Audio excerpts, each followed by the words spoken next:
पर ठीक दिखे वहीं रखो।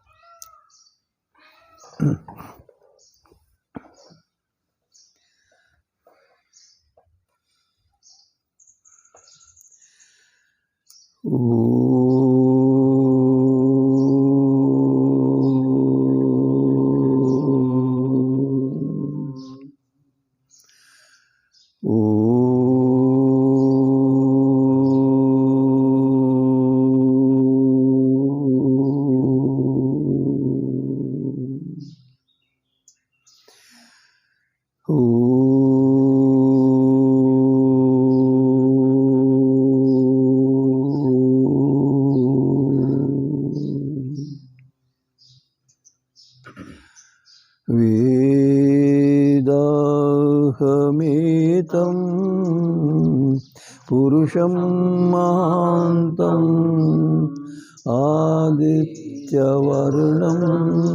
तमसः परस्तात् तमेव विदित्वा अतिमृत्युमेति नान्यः पन्था विद्यते जनाय। ओम शांति शांति शांति।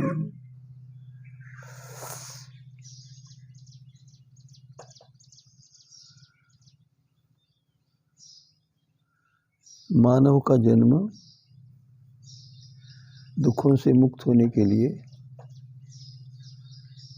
नित्यानंद को प्राप्त करने के लिए हुआ है। वह इस सामर्थ्य को प्राप्त तब होगा जबकि उसको पिता अपने पेट में रहने वाले शिशु को उत्तम शिक्षा से परिपूर्ण करे। माता 9-10 मास तक इसी प्रकार उत्कृष्ट शिक्षा देवे, आदर्श शिक्षा, ऊंची शिक्षा देवे। उनका जीवन भी इसी प्रकार हो। माता का जीवन महान योगी के समान हो और इसी प्रकार वेद वेदांगों के विद्वान धर्मात्मा सदाचारी आचार्य के सानिध्य में हो और साथ ही उसके पिछले जन्म के संस्कार अधिक से अधिक अनुकूल हो। अनुकूल प्रतिकूल 2 प्रकार के होते हैं। तो जिसको उभारते हैं, जिसके उभरने के लिए साधन समक्ष में आते हैं, वो उभरते हैं। जिनके उभरने के लिए कोई उपाय नहीं होता, वो दबे रहते हैं। तो पिता माता विशेष करके प्रयत्न करें पिछले जन्म के अज्ञान को, दुर्गुणों को, दोषों को दबाने के लिए, उत्कृष्ट गुणों को भरने के लिए, प्रेरित करने के लिए, धर्मात्मा बनने के लिए प्रयत्न करें तो संभव है। इसमें कुछ भी प्रयत्न नहीं होता।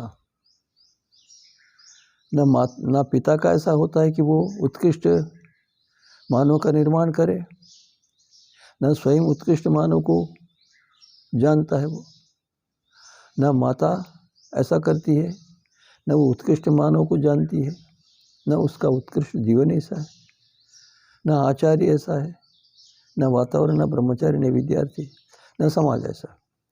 इस कारण से हमें अपने जीवन को उत्कृष्ट बनाने के लिए, परमात्मा की प्राप्ति के लिए योग्य बनाने के लिए परिश्रम करना पड़ेगा। परिश्रम करते करते मनुष्य उन्नति को प्राप्त करता है। मनुष्य जन्म लेता है, माता के पेट में, पिता के पेट में सूक्ष्म रूप में विद्यमान गर्भ में, शिशु में, पिंड में 5 इंद्रियां होती हैं, उनसे प्रभावित होता है। 5 कर्मेंद्रिय होती हैं, मन होता है। उसके पश्चात जन्म लेता है तो सारी की सारी इंद्रियां, 11 इंद्रियां काम करती हैं। जैसा जैसा साधन मिलता है वैसे वैसे वो विकसित होते हैं। 15 दिन का बालक दौड़ नहीं लगा सकता,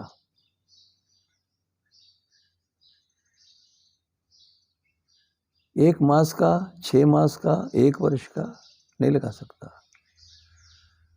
2 वर्ष का कुछ कुछ लगा सकता, 5 वर्ष का बहुत लगाता। इस प्रकार जो 5 वर्ष में दौड़ लगा सकता, वो जन्मने के 15 दिन के पश्चात दौड़ नहीं लगा सकते, क्योंकि उसके पैरों में इतनी शक्ति नहीं है। कर्मेंद्रिय है, पैर हैं, हाथ हैं, किंतु बाहर के कार्यालय साधन नहीं है। एक व्यक्ति तलवार चलाना जानता है, किंतु तलवार नहीं है। तलवार जब तक न हो तब तक वो युद्ध नहीं कर सकता। इसी प्रकार उसके साधन विकसित नहीं होते, और जब विकसित होने लगते हैं माँ के पेट में, पिता के पेट में और माँ की गोद में, उसको क्या क्या मिलता है आप बहुत कुछ जानते हैं। और मैं ऐसा जानता हूँ कि बाल्यावस्था में माता पिता चोरी करने के लिए सिखलाते हैं।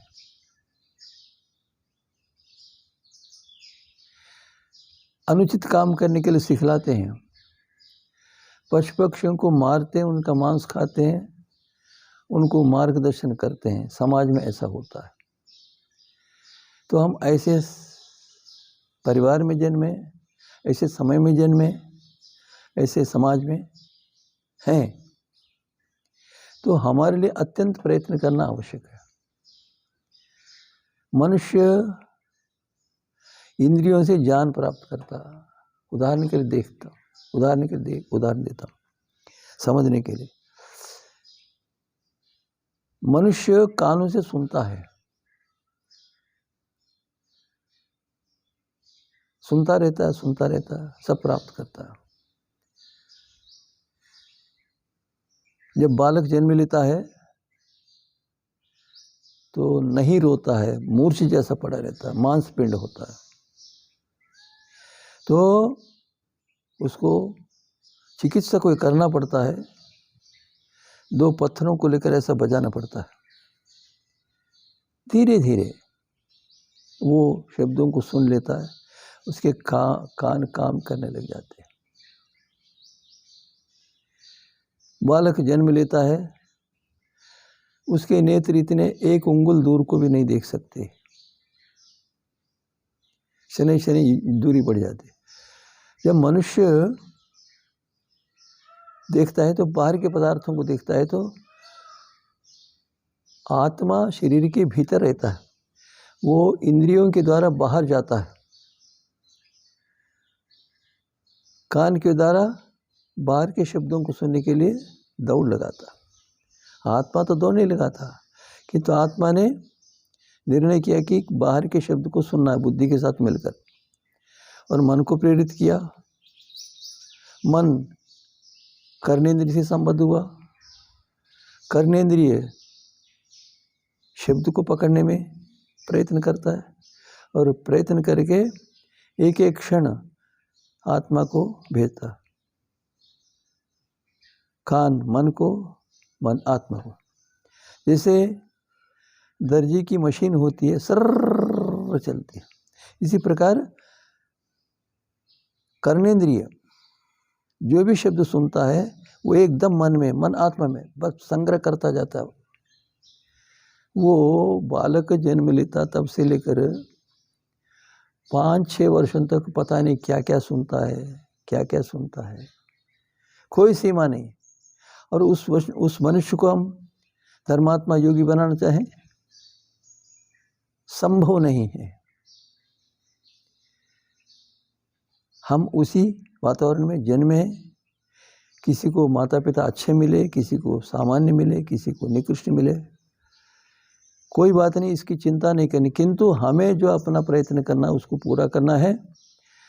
ये भूल ना होने पावे कि हम अपने प्रयत्न में सजग न रहे, ऐसा ना हो, सजग रहे, आलसी होकर न रहे, अत्यंत सतर्कता से जो भी हमारा शेष जीवन बचा है, 5 वर्ष, 10 वर्ष, 50 वर्ष, 70 वर्ष, 80 वर्ष,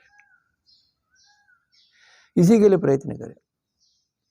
जो अपने ज्ञानेंद्रियों से ज्ञान का संग्रह करता है, कर्मेंद्रिय से कर्म करता है निरंतर, उनको प्रशिक्षित करके अच्छे अच्छे कर्म सिखलाएं, तो उसको हाथ पसारने की आवश्यकता नहीं पेट भरने के लिए। मनुष्य इंद्रियों के पीछे दौड़ लगाता है। कैसा दौड़ लगाता है? जैसा खरगोश, जैसा हिरन, चलता जाता सर, पता ही नहीं चलता। और वो इंद्रियों से विमुख होकर परमात्मा में निमग्न होना चाहे तो उसको रोकना पड़ता है। एक बालक जन्मता है, वो धूम्रयान में चलते चलते माता शौचालय गई थी, वहाँ पर जन्म लेता बालक, नीचे गिर जाता है, चला जाता है। और कोई वहाँ से बच्चे को गाड़ी के निकलते ही वो कोई ले जाता है। वो किसी प्रांत की थी, वो बच्चा जो किसी और प्रांत के हाथ में लग गया। तो वो उसी भाषा को सीखता है। मान लीजिए कन्याकुमारी का शिशु था और कश्मीर वाले के हाथ लग गया, क्या होगा? कश्मीरी भाषा को सीखेगा, वहाँ के व्यवहार को सीखेगा, उसका सर्वस्व उसी प्रकार बन जाएगा। एक उदाहरण घटना दी जाती है, घटना उदाहरण नहीं, घटना है। तो एक भेड़िया था, उसके एक बालक मिल गया, वो पता नहीं कैसे मिल गया। वो बालक भेड़िए के बच्चों के साथ ही रहने लगा और उन बच्चों के जैसे कोई नहीं उनके घुटनों के बल से चलता था। उन बच्चों जैसे ही कस ऐसा दांत निकालकर, जबड़ा निकालकर क्रोध करता था। उसको हंसना नहीं आता था।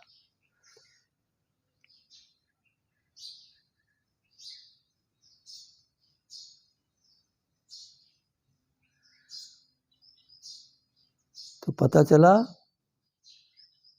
उसको उठना बैठना नहीं आया। तो क्या करना चाहिए मनुष्य को? ऐसे वातावरण में रहना चाहिए जिससे कि वो निरंतर उन्नति को प्राप्त करे। हम किस वातावरण में रहते हैं?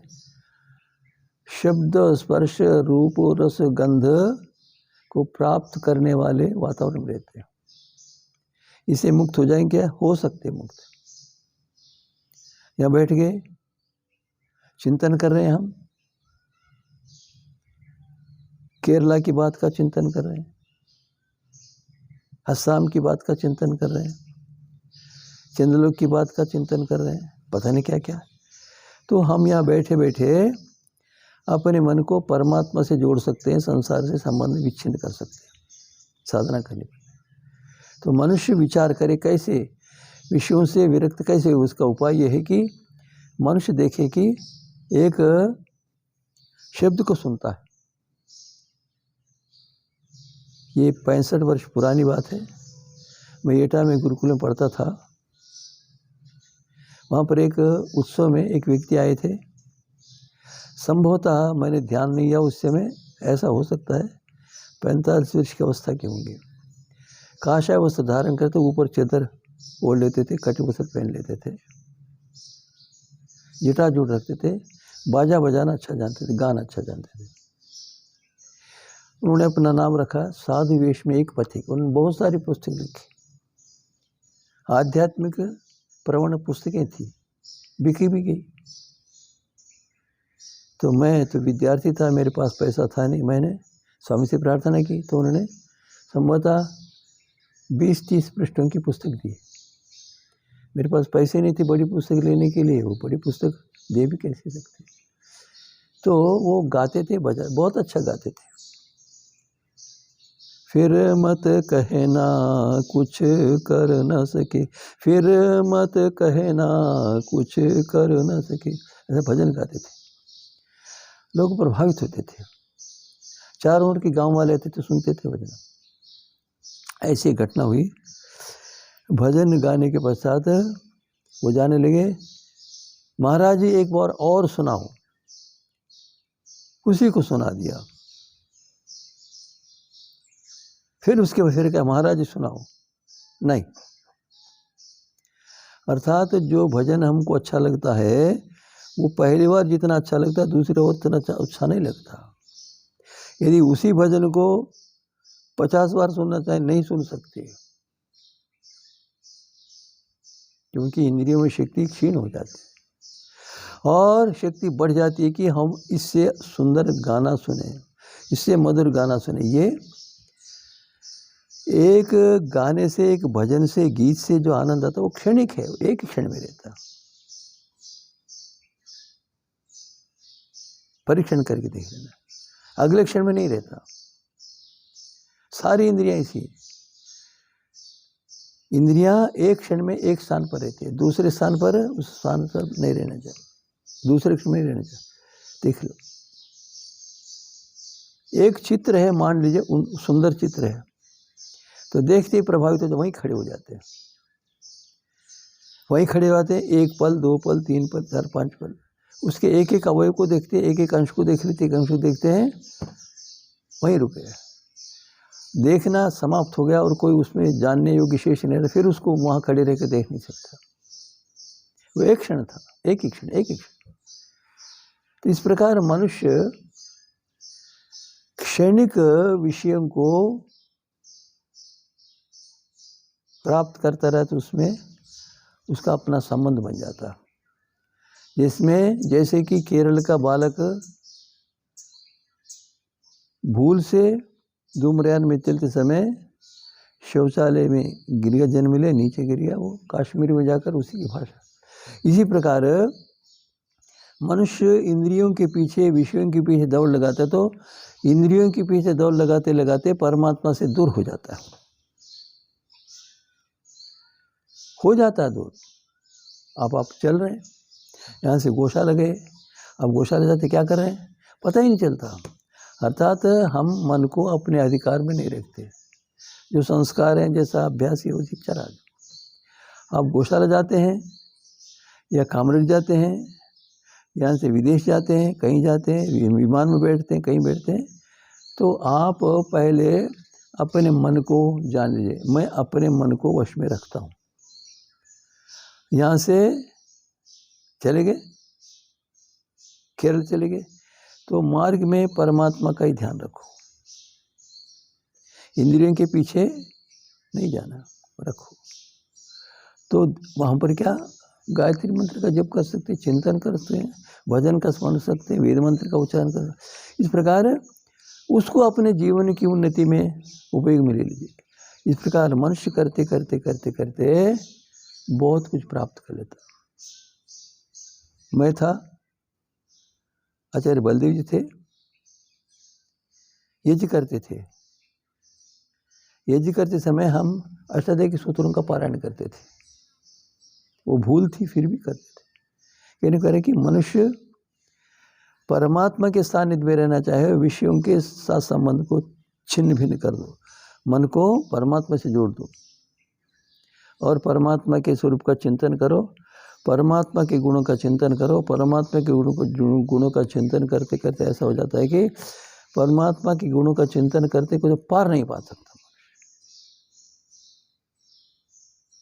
उसी में लगा रहेगा।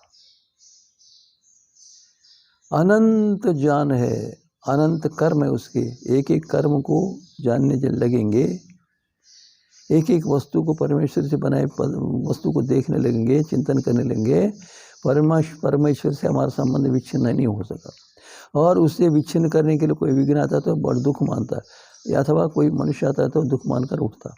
अर्थात इस प्रकार हम बैठे बैठे परमेश्वर का सानिध्य, परमेश्वर का संग कर सकते, परमेश्वर सत्संग कर सकते, हमको ज्ञान नहीं।